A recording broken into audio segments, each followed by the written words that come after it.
Le workflow que j'ai à te présenter aujourd'hui, il est très personnel. Alors, il faut savoir qu'en plus de l'agence que je suis en train de construire en automatisation IA, je suis développeur, en l'occurrence développeur freelance, et j'ai besoin de traquer mes horaires et de traquer chaque jour le temps que j'ai travaillé et ce que j'ai fait aussi durant ce temps-là. C'est vraiment pour le suivi horaire, c'est pour la fin, pour la facturation à mon client. En même temps, il faut savoir que je suis quelqu'un qui est, on va dire, plutôt désorganisé. Et il est très facile pour moi, sur ce genre de tâches répétitives, on va se le dire chiantes, d'oublier de le faire, simplement. Et c'est pour ça que j'ai décidé, avec Inuiten, de systématiser l'approche de prise de notes et de suivi horaire, de sorte que je ne l'oublie jamais, et qu'en plus de ça, bon bah j'ai vraiment un suivi horaire qui soit de qualité pour mon client. C'est pour ça aussi qu'éventuellement ce workflow pourrait t'intéresser.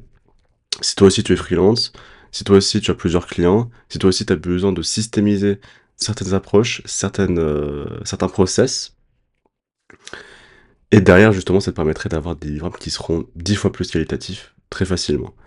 C'est pour ça que j'ai créé ce workflow que j'ai nommé Note-Taker GitHub to Sheets. Qu'est-ce qui fait que ce workflow? Simplement, il va récupérer les commits de mon GitHub, de mon projet GitHub sur lequel je travaille, il va les filtrer, il va les résumer, et puis en fait, il va les envoyer dans mon Google Sheets, qui est en soi mon Google Sheets du suivi horaire.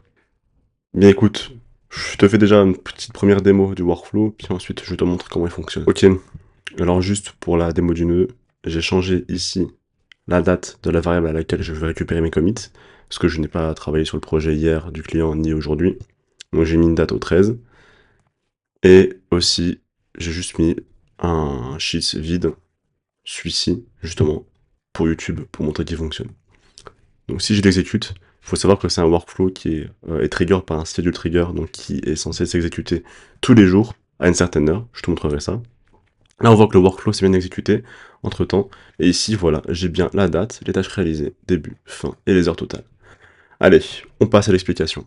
Commençons par le commencement, le nœud schedule trigger, donc qui dit simplement à quelle fréquence de temps le workflow va s'exécuter.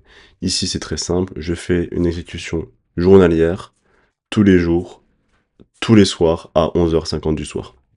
11h50 du soir, ça me permet d'avoir un petit battement entre les dernières modifications à faire de la journée plus le dernier commit. Parce qu'après, j'ai une petite spécificité plus tard dans le workflow qui me permet justement de pouvoir calculer, on va dire, les heures, le nombre d'heures prestées sur mon travail. Ensuite, nœud important, c'est le nœud HTTP GET, un HTTP GET pour récupérer justement les commits de mon projet dans mon répertoire GitHub. Alors c'est très simple, l'URL en fait, je t'invite juste à voir la documentation ici.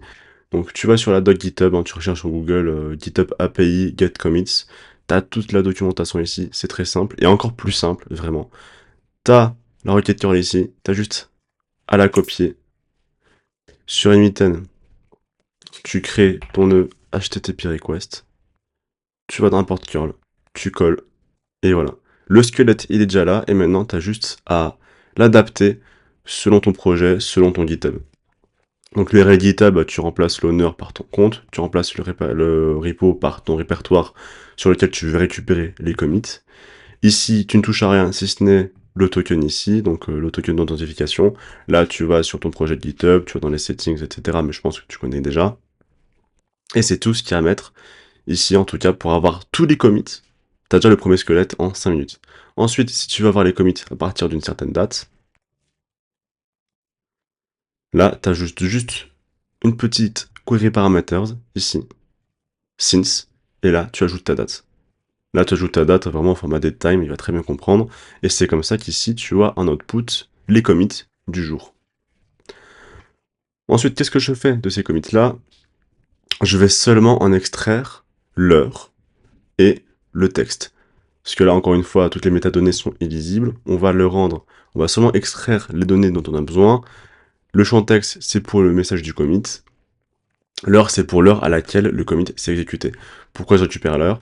Parce que, en fait, ce que je vais faire de mon côté, en plus de mes commits classiques lorsque je travaille sur le projet du client, je vais, dès que je commence à travailler sur le projet, mettre un commit vide start, et dès que j'ai fini de travailler sur le projet, un commit vide end. Pourquoi? Ça permet juste d'encadrer justement les commits du jour et derrière de pouvoir systémiser l'approche sur N8N, de vérifier si j'ai un commit start ou si j'ai un commit end pour d'un côté calculer justement l'heure à laquelle j'ai commencé le travail, l'heure à laquelle j'ai terminé le travail, puis calculer la différence pour voir le nombre d'heures prestées, et de l'autre, bah, si j'ai des commits, des messages de commit, récupérer tous les messages des commits pour les résumer avec le nœud Summarization Chain. On va voir ça étape par étape. Premièrement, si j'ai un commit dont le message c'est start, ou si j'ai un commit dont le message c'est end. J'exécute déjà une première fonction. Très simple, je vais juste parser des variables en variables beaucoup plus lisibles, start time, end time, ça va être plus utile pour plus tard. J'agrège ensuite ces deux variables-là pour avoir seulement un seul tableau avec ces deux variables. Et là, ici, maintenant, je les exploite. C'est-à-dire que je vais récupérer ma variable start, je vais récupérer ma variable end, je vais seulement récupérer les heures, je vais les soustraire, et je vais en faire une variable différence qui va justement récupérer la variable start et end soustraite pour avoir le nombre d'heures prestées. Et ensuite, pour mon Google Sheets, je retourne la différence, l'heure de début, l'heure de fin. C'est très simple. Ensuite, deuxièmement, là, on va passer sur l'aspect plus résumé des commits. Donc dans le cas où vraiment mon commit n'est pas vide, ou mon commit c'est pas start ou end, je revérifie au cas où, ça c'est plus en mode bretelle ceinture, si j'ai bien des champs de texte dans mes commits, si j'ai bien des messages dans mes commits, pour être sûr de pouvoir passer à la suite sans accroc. Ensuite, ce que je fais, c'est qu'étant donné que je vais recevoir plusieurs commits et qu'ici, tu le sais bien, une 8 a une nature itérative, ce qui va dire qu'il va itérer sur chaque variable une par une à la chaîne. Je n'ai pas besoin de ça pour mon nœud summarization chain, donc je vais prendre toutes mes variables texte et je vais simplement les regrouper dans un tableau. Donc ce que je fais, c'est que je prends tous les champs individuels et je les regroupe dans un seul input. Donc si je l'exécute, là en l'occurrence ici j'ai qu'un seul commit, mais tu vois bien qu'en fait je vais passer d'une variable à un tableau avec toutes mes variables groupées. Pourquoi? Parce que ce tableau-là, je l'envoie ensuite dans mon nœud summarization chain, ici. Donc là, je définis la variable ici, dans le prompt individuel, et ensuite, dans le prompt final, je demande l'output dont j'ai besoin pour le prompt final. Donc ici, c'est un résumé en français, entre 20 et 70 mots maximum. Pas besoin d'aller trop loin. Et ensuite, je lui dis un petit peu aussi la structure du prompt que je veux avoir. En soi, j'ai à peine touché vraiment à l'input initial proposé par N8N. J'ai juste ajouté mes petites utilités, à savoir le français et la structure du prompt, comment je veux l'avoir.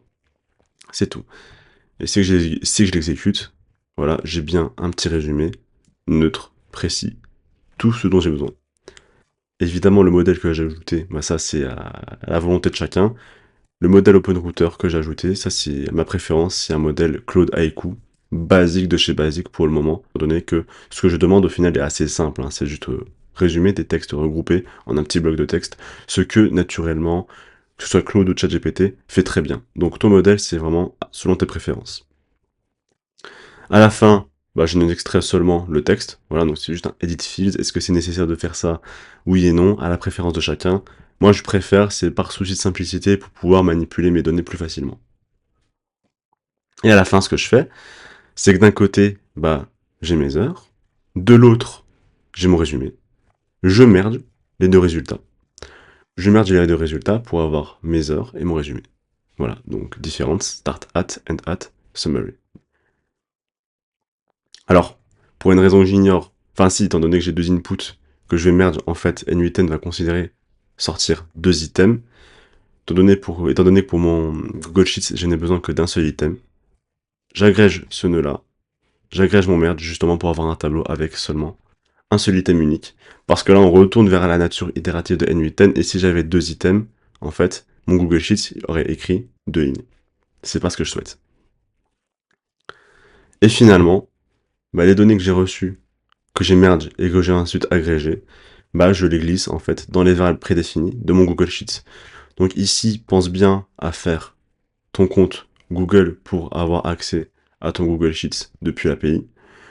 Sélectionne bien la ressource que tu veux, quelle manipulation, quelle opération tu veux faire sur Google Sheets. Ici, je veux ajouter une ligne, quel document, quel classeur, la manière dont tu veux procéder à l'ajout des colonnes. Donc là, c'est juste un mapping manuel. Et là, ici, date, tâche réalisée, début, fin. Ça fait juste référence, en fait, aux colonnes header que j'ai définies ici. Donc date, tâche réalisée, etc. Donc là, littéralement, c'est juste du cliquer-glisser des variables que tu as paramétrées auparavant, que tu as générées auparavant. Juste la date, bah, tu mets la date d'aujourd'hui que tu formates selon le format que tu désires. Tu l'exécutes, ça prend un petit peu de temps, et voilà, j'ai une nouvelle ligne qui s'est ajoutée. Et voilà comment j'ai automatisé mon suivi horaire client uniquement sur base de mes commits GitHub. Le gain de temps, on va dire, est assez substantiel si déjà de nature t'es assez organisé que tu peux faire ça justement à la volée. Hein. Ça prend vraiment littéralement 10 minutes à faire quand tu y penses. Mais si comme moi, justement, t'es assez désorganisé sur tout ce qui est tâches administratives et que t'as besoin de processiser cette approche, je pense que l'approche de ce workflow Unwritten est hyper intéressante. D'ailleurs, je te l'offre, ce workflow. Je te le mets en description. Tu pourras l'exploiter de ton côté si vraiment ça t'intéresse. Voilà. Bien écoute, c'est déjà la fin de cette vidéo. J'espère que cette vidéo t'aura plu. Si jamais tu as des questions, tu as des suggestions d'amélioration ou des conseils, n'hésite pas à m'envoyer un commentaire. Et sur ce, je te dis à la prochaine.